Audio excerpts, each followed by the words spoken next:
Welcome back to my YouTube channel. In this video, I'll be talking about case 2 of either or, neither nor, how to use them.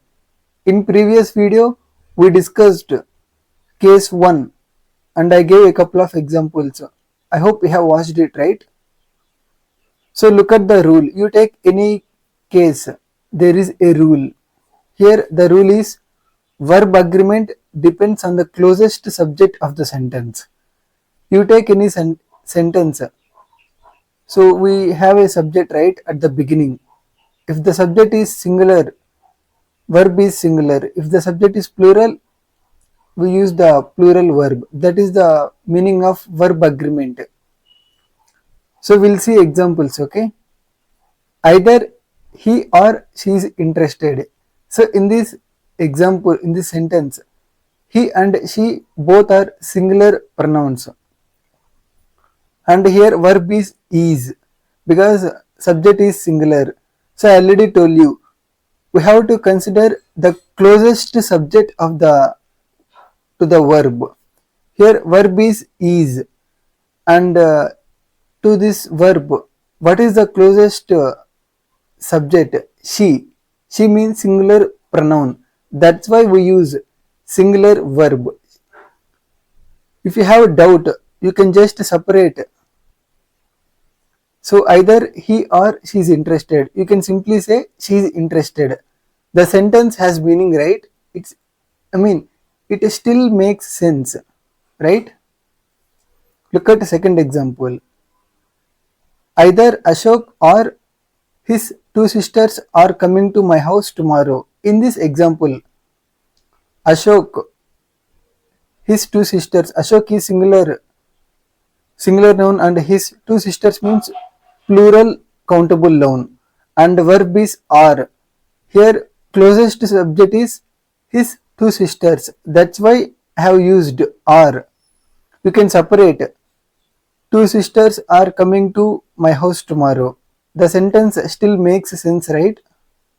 So if you have any doubt, you can just separate. And remember, verb agreement follows the closest subject. Here in these two examples, there are two subjects, but we consider closest subject to the verb. No need to worry, we'll discuss some more examples, okay? Another 4 examples. Either A section students or B section students are going to organize the event. So in this example, first of all, we have to identify what are nouns. Once nouns are identified, then we have to understand whether they are countable or uncountable nouns. A section students and B section students both are plural countable noun, and here verb is are because B section students are going to organize the event. B section students, this noun is the closest noun to the verb are. That's why we use are. You can separate. B section students are going to organize the event. So don't focus on the first subject. Always focus on the second subject in this case too. Either my friends or she is lucky. In this example, my friends means plural countable. She means singular. But we have to consider the closest subject, right? What is the closest subject? She. She is lucky. You cannot say she are lucky, right? So you can separate. She is lucky. The sentence still makes sense. I hope you are able to understand, right? Neither Akhil nor his friends are happy. So in this example, Akhil, his friends, both are nouns. And the closest subject is his friends. His friends means plural countable. That's why we use are, plural verb. You can separate. Friends are happy. The sentence still makes sense, right? So neither Akhil nor his friends are happy means Akhil is not happy. His friends are also not happy. That is the meaning. Neither my school friends nor I am going to visit Tirumala temple next week. Next week.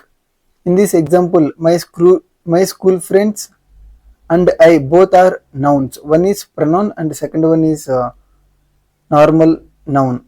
Here, school friends means plural countable. I means singular pronoun, and verb agreement follows the closest subject. Here, my school friends and I both are subjects. Here we consider the second subject. Here second subject is I. So I means singular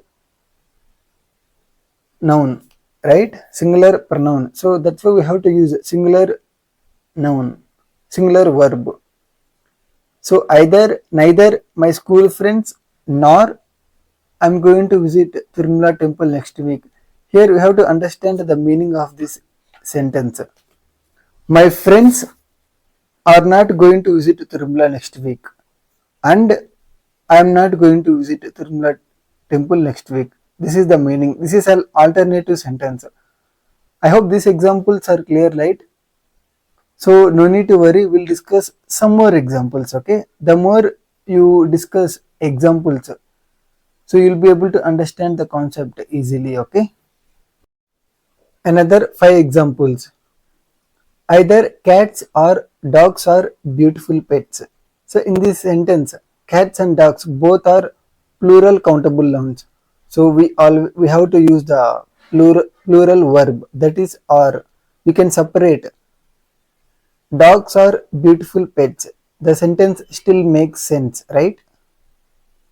Either lions or a tiger hunts animals. Here lions means plural countable, a tiger means singular noun. So we have to consider the closest subject. Here closest subject is a tiger. That's why singular verb is used, hunts. A tiger hunts animals. Either a goat or cows give milk. Here a goat means singular noun, cows means plural noun. So we consider second subject, cows give milk. That is the correct usage. That is a correct verb, okay? Neither trees nor a plant gives oxygen.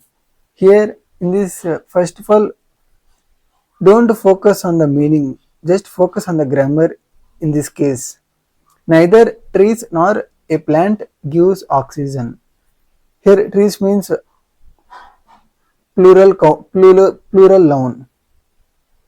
A plant means singular noun, and we use the singular verb.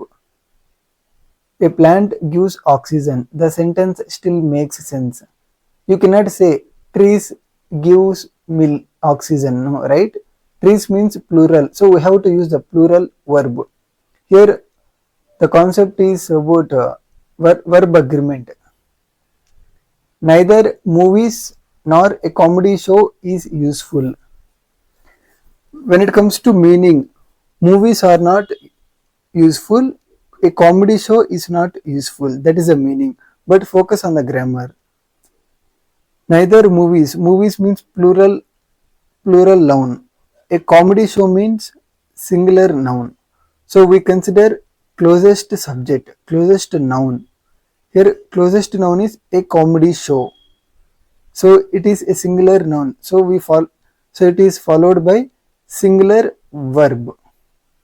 A comedy show is useful. So you can just separate if you have any doubt. You separate the sentence and read. Dogs are beautiful pets. A tiger hunts animals. Cows give milk. A plant gives oxygen. A comedy show is useful. I hope you are able to understand what I am saying, right? This is all about grammar. We'll discuss some important points, okay? So look at the important point. Before using the verb, focus on the second subject of the sentence and use the verb based on that. So in this case 2, so after either we immediately use nouns, right? I think you have seen these examples, right? And in this second use case, we have to use two subjects and we consider the second subject in order to use the verb. Verb agreement follows the second subject of the sentence. If second subject is singular subject, singular verb is used. If second subject is plural subject, then we use plural verb. Just very simple. Singular subject, singular verb, but second singular subject. Okay. Second subject is plural, then plural verb. Very simple. And in this case too, verb agreement doesn't follow the first subject of the sentence. Don't focus on the first subject. Okay. Focus on the second subject. If second subject is singular, singular verb. If second subject is plural, plural verb. Very simple, right? I hope we have understood whatever has been taught in this video. If you like the content, please subscribe, like and share it to your friends. Okay. So whatever is taught in these videos, you just practice once the concept is understood. Okay. If you want to use them in your day-to-day life, you have to practice. There is no alternative. The best way is to practice after understanding the concept, right? Thanks for watching the video.